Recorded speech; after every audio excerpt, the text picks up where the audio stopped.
عربی روایت ہے کہ ایک بستی کے لوگ جھوٹ بولنے اور جھوٹی گواہی دینے کے لیے مشہور تھے۔ اس بستی کے ایک مرد و عورت نے خفیہ طور پر نکاح کر لیا۔ نکاح شریعت کے مطابق تھا۔ نکاح خواہ قاضی اور گواہوں کی موجودگی میں ہوا۔ کچھ عرصے بعد میاں بیوی میں ناچاقی ہو گئی اور شوہر نے بیوی کو گھر سے نکال دیا اور اسے تمام شرعی حقوق سے بھی محروم کر دیا۔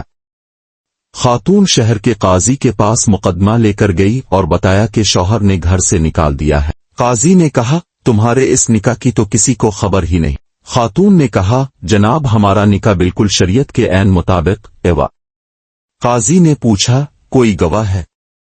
جی قاضی صاحب 2 گواہ بھی تھے، انہی کی موجودگی میں یہ نکاح ہوا تھا۔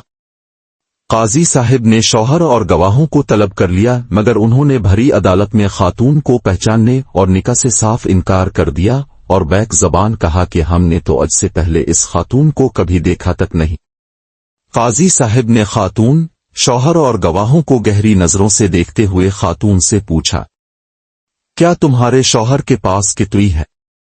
خاتون نے کہا ہاں۔ قاضی نے خاتون سے پوچھا کیا آپ کتوں کی گواہی اور ان کے فیصلے کو قبول کر لیں گی؟ قالت نام۔ خاتون نے کہا جی مجھے ان کی گواہی اور فیصلہ قبول ہوگا۔ قاضی نے حکم دیا کہ خاتون کو اس شخص کے گھر لے جایا جائے۔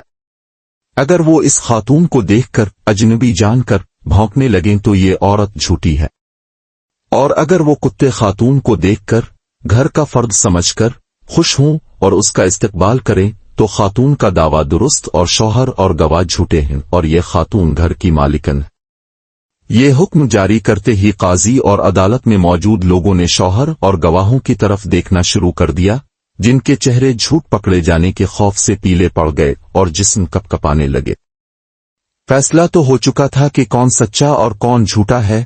قاضی نے سپاہیوں کو حکم جاری کیا گرفتار کر لو ان جھوٹوں کو اور انہیں کوڑے لگاؤ کہ یہی جھوٹے ہیں، اور اپنے مشاہدے میں کہا بدترین بستیاں ہیں وہ کہ جن کے باشندوں سے زیادہ ان کے کتے سچے ہیں۔